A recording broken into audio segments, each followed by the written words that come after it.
Приказнам што ќе ви ја раскажам денес, уште од дете имав приметено дека се разликува од останатите бајки во книгата, затоа што не знам како да има запишано, како да е понова, како да има запишано некој што знае да пишува, па има поинакви детали. Веројатно затоа што не личи на другите поедноставните. Не е толку расширена, само овде имам видено. Се вика Стаклениот ковчег. Почнува со Шнајдер, еден сиромашен и решава да си ја проба среќата по свет. Талка стига до куќата на некој старец, што го замолува да преспие. Кај него ја си легнува и во средноќ слуша рикање, проблеми надвор и така натаму. Излегува да види што е работата. Сведочи на битка меѓу Бик и Елен, кои што многу луто се тепаат. Во еден момент Еленот успева да ги забоде роговите во Бикот и да го убие.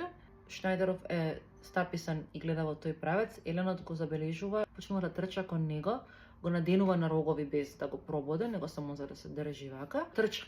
Шнајдеров нема ни појма кај оди, му се чини како да лета, само може да се држи за да не знам дека ќе почнеш да кажеш.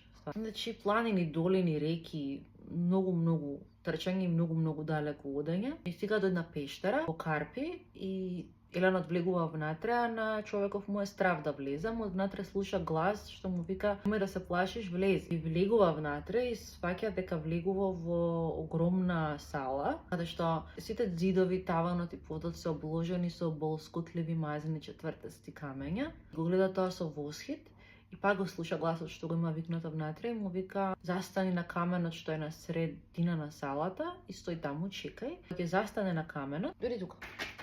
И кога ќе застане на каменот, каменот почнува да се спушта надолу. Оваа сала уште побогато украсена од претходната. Во ѕидовите има вдлабнатини и во секоја вдлабнатина има шиша исполнета со течност или со некаков чад. Дашти? Ајде, качи се. Качи. А во средина на салата има два ковчези. Му се доближува на едниот и гледа минијатура од замок, со имот, со штали, со градби за слугите, значи све у најмали детали како уметник да го има правено. А кога ќе се сврти према другиот ковчег, гледа девојка легната, исто така богато облечена, лежи како да спие. Така додека ја зјапа и не му е јасно што му се случува, девојката отвара очите, воскликнува од радост и почнува да му дава знаци да го отвори ковчегот. Кога ќе го отвори, го гушка и седнува да му раскаже што се случило.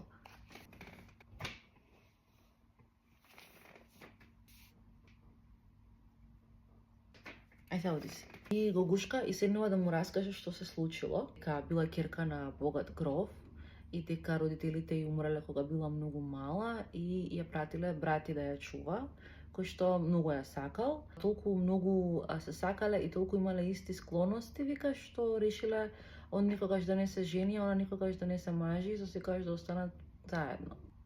Си живеат заедно во замокот и има многу добро и ностоп им одат гости и супер си праќаат, си прават забави и слично. Еден ден доаѓа некаков тугинец и го примаат вечерта на гости, почнува да им раскажува приказни догодовштини.